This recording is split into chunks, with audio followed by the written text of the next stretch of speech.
Magandang araw po sa inyong lahat, lalo na sa ating mga Pinuno, Kawal, Kawani at pamilya ng Hukbong Katihan ng Pilipinas.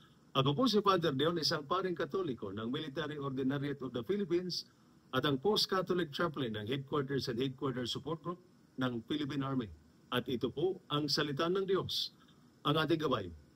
Ngayon po ay Wednesday, October 8, 2025, ng ika-27 linggo sa karaniwang panahon. Ipinapaalala ng ating mga pagbasa mula sa banal na kasulatan sa araw na ito ang dalawang mahalagang bagay. Ang awa ng Diyos at ang ating panalangin. Sa unang pagbasa mula sa aklat ni Jonas, chapter 4, verses 1 to 11, narinig natin ang kwento ni Jonas at ang awa ng Diyos. Nagalit si Jonas dahil pinatawad ng Diyos ang Nineveh. Ang gusto niya ay parusahan ng mga tao, ngunit pinili ng Diyos na magpatawad. Sinabi ng Panginoon, hindi ba dapat kong kahabagan ang Nineveh, ang malaking lungsod na iyon? Ipinapakita nito na mas malawak ang puso ng Diyos kaysa atin. Mabagal siya sa pagkagalit, sagana sa habag, at nais niya na mailigtas ang lahat.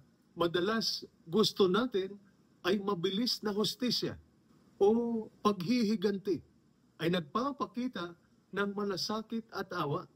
Sa ating ebanghelyo naman, mula sa ebanghelyo ni San Lucas, chapter 11, verses 1 to 4, itinuturo sa atin ni Jesus ang panalangin. Sa ebanghelyo, itinuro ni Jesus ang Ama namin. Simple lang ito. Hinihiling natin ang kaharian ng Diyos, araw-araw na pagkain, kapatawaran at proteksyon.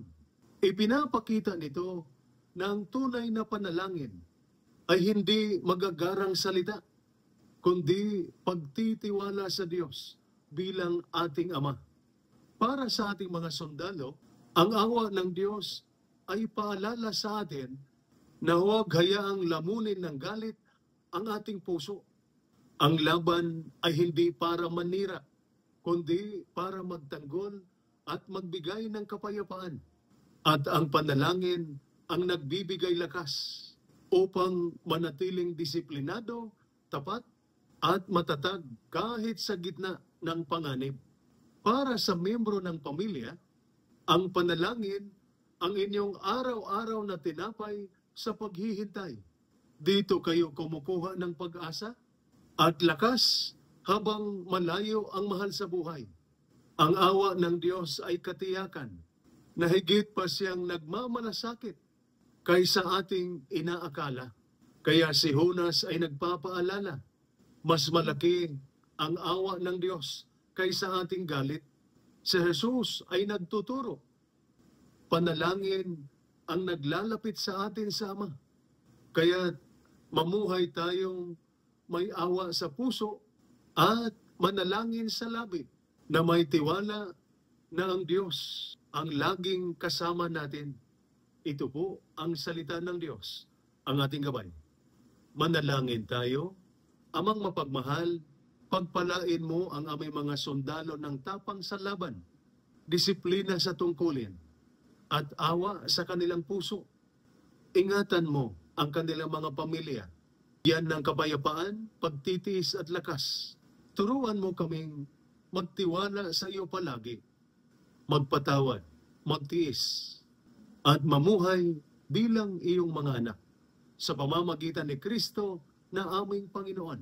Amen. San Miguel Arcangel, ipagtanggol mo kami. Amen. At sumainyo at sa inyong pamilya ang pagpapala na makapangyarihang Diyos, Ama, Anak at Espiritu Santo. Amen.